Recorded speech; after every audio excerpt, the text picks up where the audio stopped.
মাত্র কয়েক ঘন্টার মধ্যে মারা যাবে কোলের সন্তান। ছেলের মুখের দিকে তাকানোর সাহস পাচ্ছেন না মা। কুকুরের কামড় থেকে জলাতঙ্ক আক্রান্ত হয়ে হাসপাতালের বারান্দায় মৃত্যুর প্রহর গুনছে ৩.৫ বছরের শিশুটি। ওর ভিতরে স্বাভাবিক কিছুই নাই। ডাক্তার আমারে কোনো ভরসা দিতে পারে না। ঢাকা মেডিকেলের ভুল চিকিৎসা কিংবা গুরুত্বহীনতায় ছেলের নিশ্চিত মৃত্যু মেনে নিতে পারছেন না এই হতভাগ্য নারী।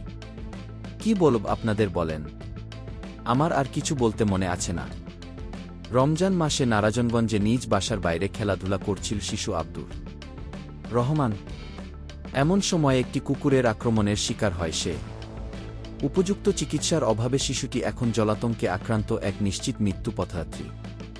আক্রান্ত হওয়ার মাত্র ১.৫ ঘণ্টার মধ্যে ছেলেকে নিয়ে হাসপাতালে পৌঁছেছিলেন স্বজনেরা। চিকিৎসা বিজ্ঞানের পরামর্শ মতে ক্ষতের নিকটেই পুশ করার কথা প্রয়োজনীয় ইনজেকশন, কিন্তু ঢাকা মেডিকেলে সেই মুহূর্তে কর্তব্যরতরা ইনজেকশনটি পুশ করে শরীরের ভুল স্থানে। এতে সংক্রমণ নিরাময়ের বদলে নিয়তি বদলে যায়। শিশুটির বাচ্চাটারে এই গালে কামড় দিছিল।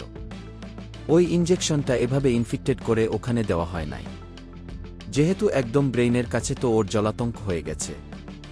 আমার বাচ্চার আমি ১.৫ ঘণ্টার ভিতরে ভ্যাকসিন দিচ্ছি, সেই ভ্যাকসিন কেন আজ কাজ করে না? ওর ক্ষতস্থানে নাক ডাকা, কেন ভ্যাকসিন দেয়া হইল না?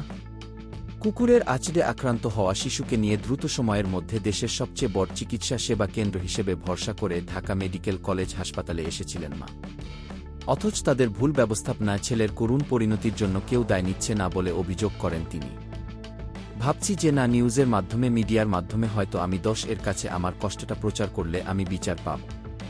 আমি তো আমার বাচ্চার চিকিৎসার জন্য কোনো ত্রুটি করি নাই, অবহেলা করি নাই।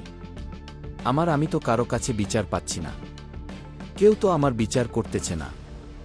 আমি কার কাছে বিচার দেব? যে আল্লাহ সৃষ্টি করছে, আমি সেই আল্লাহর কাছে বিচার। আমি আপনাদের কাছে আমি কোনো বিচার চাই না, আমি চাই আল্লাহর কাছে বিচার। সাধারণত কুকুর বিড়ালের কামড় বা আঁচড়ে আক্রান্ত হলে ৪৮ ঘণ্টার মধ্যে ভ্যাকসিন নিতে হয় বলে জানান রাজধানীর সংক্রামক ব্যাধি হাসপাতালের পরিচালক FA আসমা খান।